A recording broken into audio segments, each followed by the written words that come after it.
Okay, another update. So this is just the next day. I went out and did some research at night, and then went out and bought a new grinder. Now, I got back on Field and Forest, their website, and they besides the kit that I bought, I did not notice before because I wasn't looking for it, but they actually sell the full kit with the bit and all that, and an actual grinder. And they don't really specify what grinder it is, but it is a corded grinder. But they do specify that it's a 7.5 amp. 7.5 amp. So that tells me that they have success with that. So I needed to find something with at least that much, and just see what I could get. Did my research online, a few different videos, stuff like that, different reviews, and obviously Harbor Freight was out of the question. And the one guy that I watched, and he literally tore the grinders down to look at the internal parts to see how they were put together.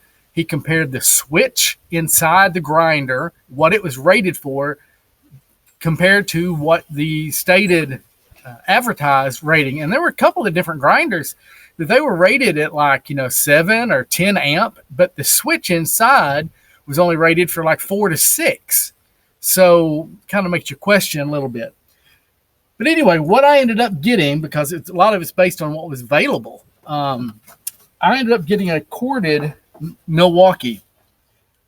This is actually rated for 11 amps. Now, I've only got a 2 or 3,000 watt Harbor Freight inverter.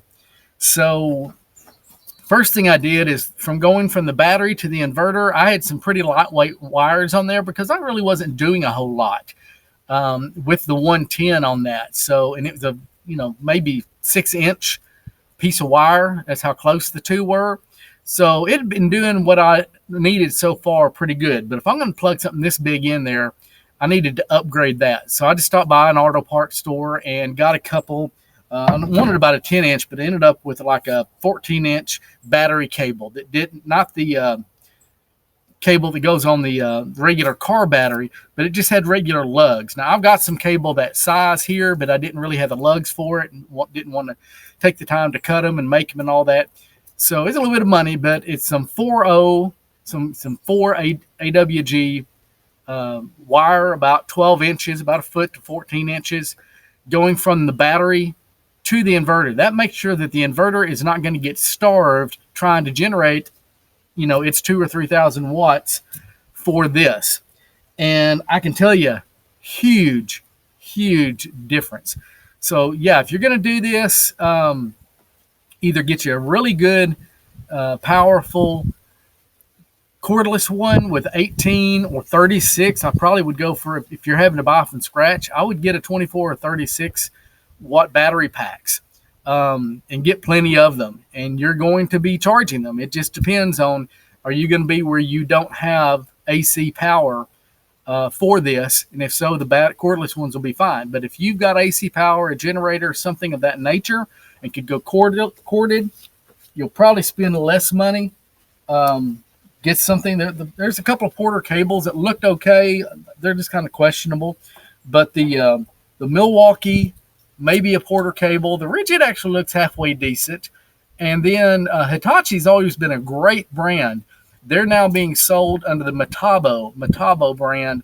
They're at Lowe's and maybe a few other places. But now remember, previously with either one of them, about every 3 or 4, I would have to stop, take a wrench, back it out, and be able to do that. And this takes a little getting used to. You've got a paddle switch, but you can't just hit it because you lay it down and go off. You've got a little tab. You got to push up with your pinky, and then it'll engage. So I'm just going to do a few little holes here, and you can see how it does.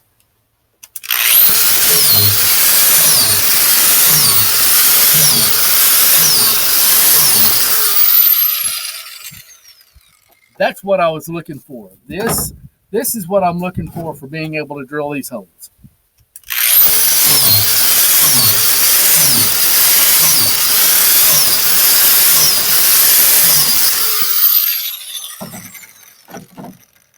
And right now I'm just drilling the holes I'll inoculate in a little bit. The wax has just been turned on, so the wax has still got to melt.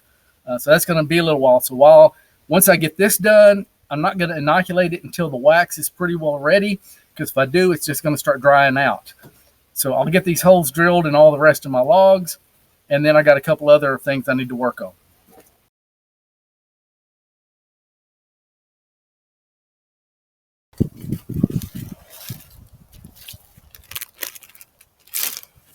I'm going to speak up a little bit. Outside, got some wind noise here, and I'm on that Chromebook again. This is half of an IBC tote. If you've seen some of my other videos, you may or may not recognize these. This one was empty, and I wasn't sure exactly what I was going to do with it, other than fill it with something. But what I did is I had a big pile of limbs and stuff from some of the stuff I'm clearing back here, and I got a whole lot more to do. But anyway, I had a big pile here, and I was able to make it out yesterday and cut a bunch of it up into small enough pieces, or straight enough pieces, that I could then put it through the chipper. Now, the chipper that I'm using is a Caravaggi, or Caravaggio. It's Italian, and it is being ran by a Grillo 110. Now, Grillo BCS, very similar. You can look up the history, but it's a two-wheel drive, or two-wheeled, walk-behind tractor. So I think this one's about 11 horse or something like that, 11, 13 horse. It's got a PTO, and I'm using it to run the chipper. Much better. I do have one of the ubiquitous little Troy Builts, MTD or whatever. They make them and put all kinds of different brands. Got a little 5-horse Briggs on it. I've got one of those, and it works for what it is. I think it'd be probably more of a leaf shredder. But in any case, so I chipped it all up, and this is about the size of what I'm getting. Most of it is hardwood. It is oak. There may be some what's called swamp tulip. Probably about two. There might be 3 species, but mainly 2 species in here. So it's right now about 2/3 full. I expect that to compact down a little bit, and I do plan on filling it the rest. But I've got another bag of wine cap mushroom, Stropharia rugosa annulata, sawdust spawn. This is from Field and Forest. I've already it was really, really white on the outside. I pulled this out of the fridge. But I've already kind of mixed it, and broke it up into smaller pieces. And I'm just going to rake some of this back, and I'm going to inoculate this whole thing with this one bag. The other 2 half IBC totes that have got previously gardened in soil mix, whatever I had at the house. I grew beets and some stuff in it. The other 2, I've got asparagus in there right now, and a avocado tree, and those 2 were inoculated with another bag. So I split a bag between 2 of them.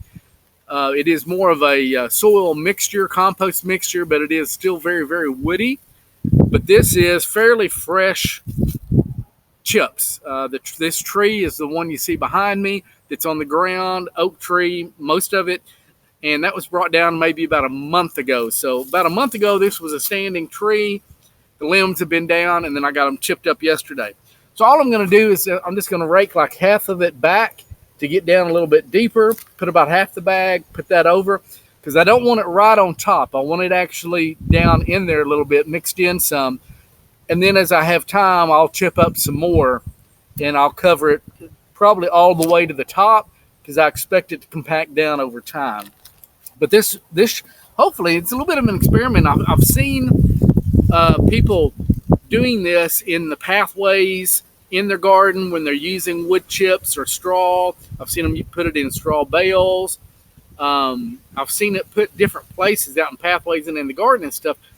But I haven't found a video or anybody of actually doing basically just a big container of wood chips with this. So we'll see how it does. If it does well, I can keep growing other stuff in here. And then if I ever want to inoculate another area with it, I should be able to take either all or part of what's in these totes When they're fruiting, that means I know they're fully colonized, and I can use that maybe to inoculate some other pathways and stuff as I move forward.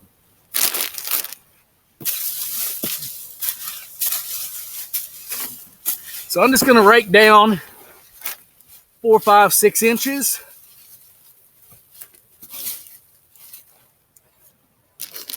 Open the bag up.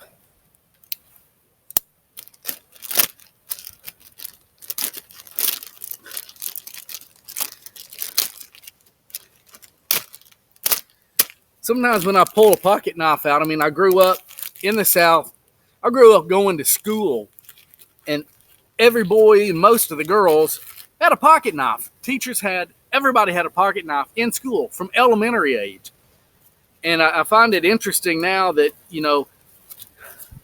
kids are getting expelled for having a butter knife or something of that nature. Or in some other countries. I mean, I've been to Scotland and Ireland twice. I mean, most of it's part of Great Britain. That pocket knife that I just pulled out of my back pocket that is normal could get me arrested in some countries, just having a knife like that. I don't know. Sometimes I wonder about this country, but I'm not sure I want to leave it just yet.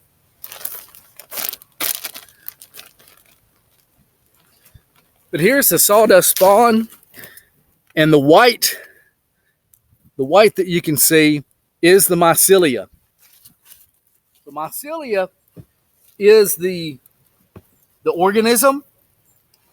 It is not necessarily a plant or an animal. It's a fungal hyphae, but that's the organism.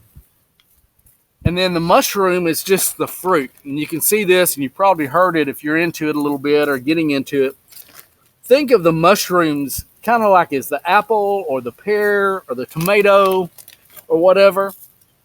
That tomato is not the tomato plant. It's not the organism. You don't grow a tomato fruit. You grow a tomato plant. And then if the plant is healthy and it's been taken care of, then it will fruit. It is the successfully fertilized reproductive part. Now, mycelia don't, to the best of my knowledge, do not require any kind of fertilization, pollination, anything like that. They grow when they get to a certain point and the conditions are right. Then they produce their fruit, which is the mushroom. And if that fruit is allowed to mature, then the seed of the mushroom they call spore.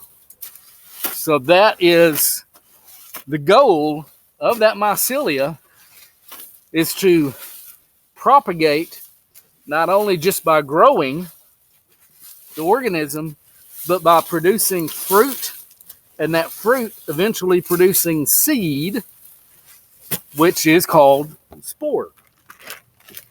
And if you haven't heard, the largest organism on Earth is not a plant. The largest organism on Earth is not an animal. It's not a blue whale or anything like that. It is a mycelia, a fungus. And I believe it's up in the north, it's in the U.S. It is up in the northwest part.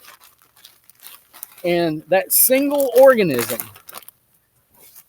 covers, I'm trying to remember, you had to look it up, square miles, if not tens of square miles, is that one organism. So if you were on one boundary and took a sample and did a DNA check and went, let's say 10 miles away or wherever the other boundary is, took a sample, you're taking samples from the same organism. So it's inoculated. Part of the reason I waited till today is I put all this in here, and normally when you inoculate something like this, you water it in fairly well, just like you would a seed or a seedling. I don't have a water source out here other than the rain. And it did rain last night, and we're expecting more rain later today and or tomorrow. So I was trying to time this so that I would have this a decent amount of wood chips in here it would get a watering. I would inoculate it so I knew it wasn't going to dry out, and then hopefully get a couple more. And then by having it in this container, it does have holes in the bottom, so it's not going to end up just filling up with water. But hopefully it will be able to absorb enough and stay moist enough, just as if it was out in the woods. And if it, towards spring or summer, if it starts getting really hot and stuff, and we're out in the sun, then I'll either move this or I'll put a shade cloth or something over it. Although that is one thing about the wine cap or the Stropharia, from the reading and studying I've been doing, one of the reasons people put it in pathways in your garden, you think about it, if you've got a regular garden and a pathway of wood chips, and this does well in that, well, your garden's typically in full sun. So full sun should not be a problem with this. I'm just curious. One, I don't want to waste the bag. It's $25 for a bag, and I don't want to waste it.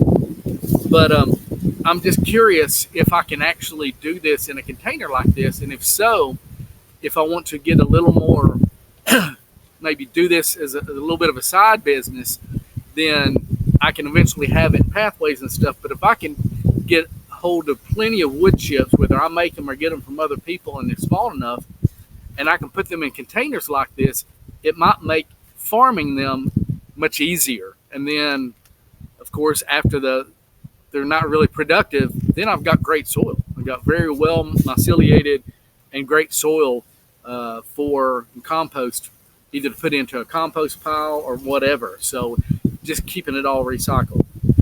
I'm on a short time frame today. I'm going to shut this down for a second, and then I'm going to go grab a couple of memory cards from a couple of game cams out and just see if I've had anything walking through the woods.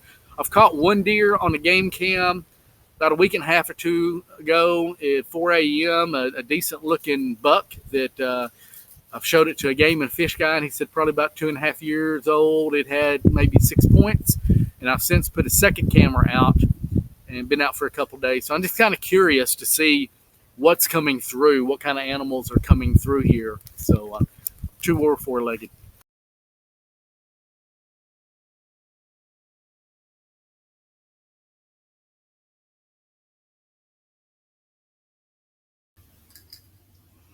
It's going to be kind of hard to see me. See if I can turn on to help or hurt.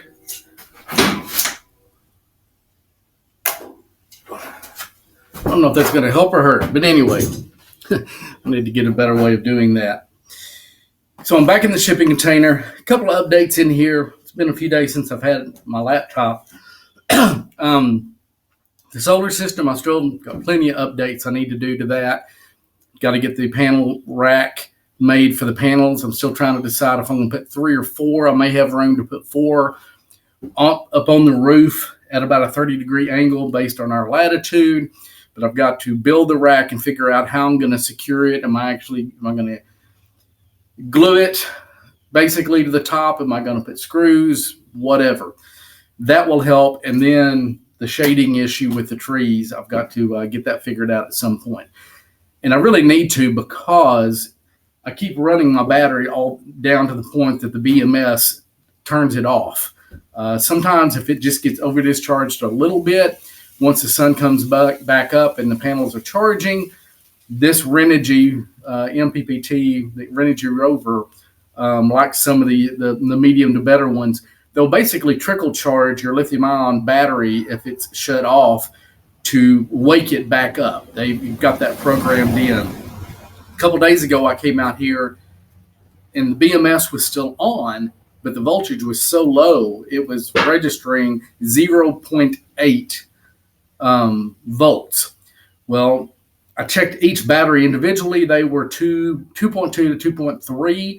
So the batteries were fine. It was just the BMS was turned off. And basically the way I woke it up was I took one of my batteries, the smallest battery I had for the Ryobis, which are 18 volts. And I need to probably make an adapter or buy an adapter for this that allows you to have like USB or some other power. But basically just put a couple of wires on it, positive and negative, touch the leads on the BMS because I wanted an appropriate voltage, but I also wanted low current. So I took the very, very small battery that I had. I'm just trying to wake it up. I'm not trying to fry it. And that woke the BMS up. It immediately started charging, and I'm at 100% right now. I may put in a couple of screenshots. But I've really got to get to work on those panels, get them mounted in a more appropriate way. And I think if I put 4, I can go up to 100 volts with this MPP charger. If I put 4 in a row in series and they get full sun, I could exceed that.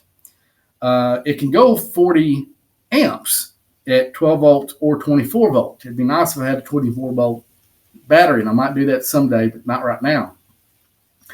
But I think if I have 4 panels up there, and they're 200, 210 watt panels, 12 watt, which means they'll go up to 18 volts, 12 volts, 18 volts, I may do 2 in parallel, 2 in parallel, and then those 2 parallel in series. So 2P, 2S. The cable run right now is 4 foot, so that's not an issue. But that should give me enough up there so that I know even in perfect sun, which I'm not going to have for a while, I'm not going to exceed the voltage or the amperage for what I've got. Once I get the panels and the shading issue lined out, I've got to get a bigger battery. Really, that 100 amp hour battery is just not enough for what I've been doing in here. So whenever I can get the funds, one way or another, I still haven't decided if I'm going to build another battery, maybe with some 280 or 300 amp hour cells. I can either buy those, take this BMS, put it over there, and end up tripling my battery just by doing that.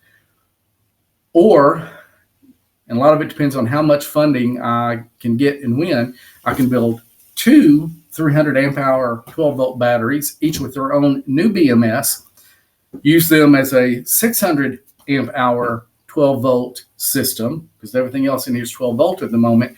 And then if I ever wanted to go 24 volt, get a 24 volt inverter, then I could take those same 2 batteries, put them in series. I've got 24 volts. I can double the amount of power I can pump into it out of the panels, and just go from there. So just trying to figure that out. That at least gives me some flexibility. The other option that I've been looking at is if I've got enough to build 2 batteries, I've got enough to buy like a Gyll rack mount battery, which is going to be made much better than anything that I can make. I can buy a 12 volt, 400 amp hour, probably for about what it would cost me to build one, and be built better. The only problem with that is I do not believe that these rack mount batteries, Gyll or whatever brand, I don't believe you can put them in series to make a 24 volt. So if I want 24 volt in the future, I would have to buy a 24 volt Gyll.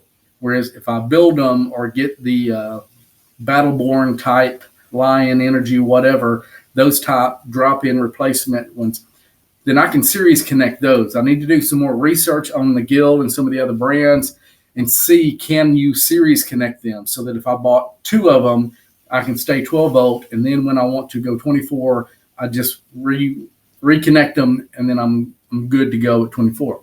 But anyway, so solar system, still workable, still a little learning there. The other upgrade in here I finally brought for my mushrooms, switching back over. Instead of I've been using these little foam brushes. They work okay. I was finally able to get some of the wool daubers. Now, these are the ones that you'll see on like North Spore and some of those websites or some of those YouTube videos that they use to put the wax on. I think they'll do a lot better. On one of the sites, they were selling 4 of them for $2. And those might very well last a long, long time. I even thought about making some. But then I got on Amazon and got to looking, and for about $12 or $13, I got a box of 100. So I got 100 of them, whether I want to use them for wax, whether I want to use them for staining, whatever else. So I got those in.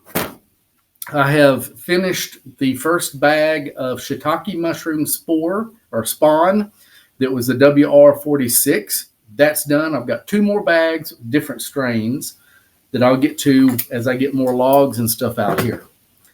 Also, I came out the other day and, by the way, this is what I use for my beeswax to strain it. So when I've got it really nice and hot, I can put this, I just take a strainer, put that in a piece of paper towel, pour it through there, and that will filter a lot of the junk out to help keep that wax a little bit cleaner. Maybe I'm putting some sawdust in there or whatever as I'm doing these logs. But don't throw this away. That's a good fire starter. I mean, you throw that in, and that's a good fire starter. Which leads me to a project I came out here the other day and did.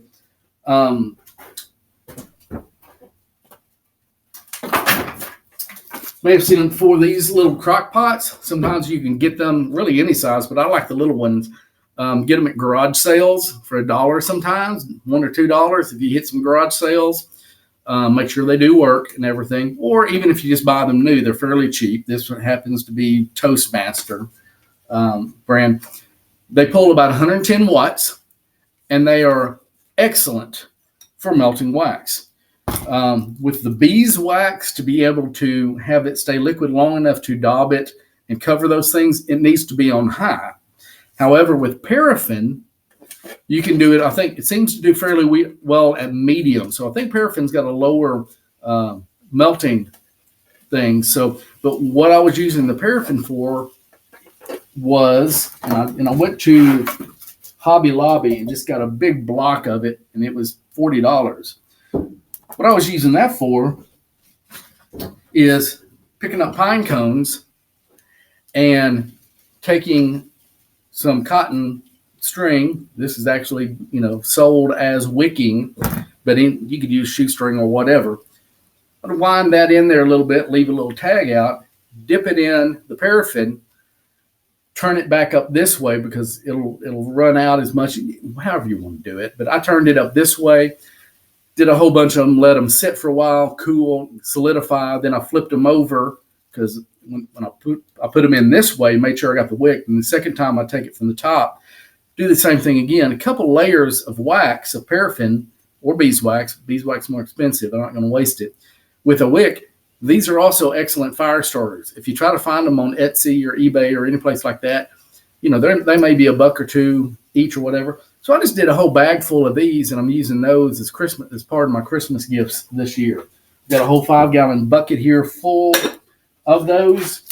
Of course, the only bad thing about melting the wax with the crock pot is it takes a while. So I need to know I'm going to be out here for a few hours when I first come out, plug them in with the inverter. If I've got sunshine and a full battery, I'll turn those on, go about my business, 2 or 3 hours, come back.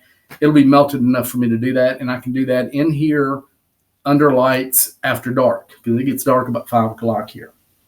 However, if I need to do something of that nature or drilling all those holes and I don't have really good sun, batteries, with that one little battery, I'm going to run it down pretty quick. So I did go out and bought one of the inverter generators. I did do the Harbor Freight version of this. This is the Predator 2000. So it's their second up. They've got third up. They've got the little 2-stroke one, which I wouldn't use for much anything. I don't think I would trust it. They've got the 1200. This is the 2000. The next one up is too big to be able to carry about and stuff. This is the super quiet one, and it is pretty darn quiet. I'm surprised. So far, I've ran it twice. I've probably got 3 to 5 hours on it, mainly just running that crock pot, and I'm at half a tank. So 3 to 5 hours, I'm at half a tank. There are other people doing a lot more reviews on this. You can look into some of those for the detailed ones. Just to let you know, when you first get it, you have to take this cover off, the side that does not have the pull start. So side that does not have the pull start, you take that off, and that's where you put the oil in. I don't know if it's supposed to. I don't see any indication that it's supposed to come with oil, but it did not come with motor oil. So luckily I had some small engine oil here, 30. 10W30 would be fine, but I had just some plain 30 weight. So I've put that in there, and when I think of it about 10 hours, I'm going to go ahead and drain that oil out and change it at the 5 to 10 hour mark, because in any engine, the break-in process, you need to change your oil fairly frequently the first couple of times. But also, this does not have an oil filter that I know of. I see no indication, nothing in the literature that would indicate that it's got a oil filter. So I'm just going to be using conventional, probably 30 weight, since that's what I've got. We're in a mild climate. If I've got 1030, anything like that will be fine. But I'm going to change it a couple times. It's less than a quart, maybe half a quart at most in there, so it's not using a whole lot. And I save that oil as well. I mean, I've got the other little fire starters there, but if I'm really trying to get something started, and if I need to, I will definitely use some used motor oil to help get a fire started if I need to. So we'll see how this goes. I would have very much liked to have gotten a Honda, but I cannot afford a Honda right now. And these have got good enough reviews that I think it's either going to be a lemon out of the box, in which case I can take it back, or it's going to be down to how you use it and how you maintain it. And by trying to maintain it well, I hope that it will do fine. So that'll be my 2,000 watt inverter. If I need it, either away from the shipping container or a heavier, like that big drill or something of that nature. I also have a big Honda 7,000 watt traditional generator out here someplace. I've got it for the big stuff. I got that as a used one years ago, and it seems to work fine. But it's this one, these inverter ones, they rev up and rev down depending on the load, so they're a lot more efficient. That big one, it just goes wide open all the time, regardless if there's a load on it or not. So we've done mushroom updates, we've done generator, a little bit on the batteries, and the solar system update. And I'm just kind of hanging out right now until I need to go back, pick up the parents, and go to an early Christmas thing. Check on you later.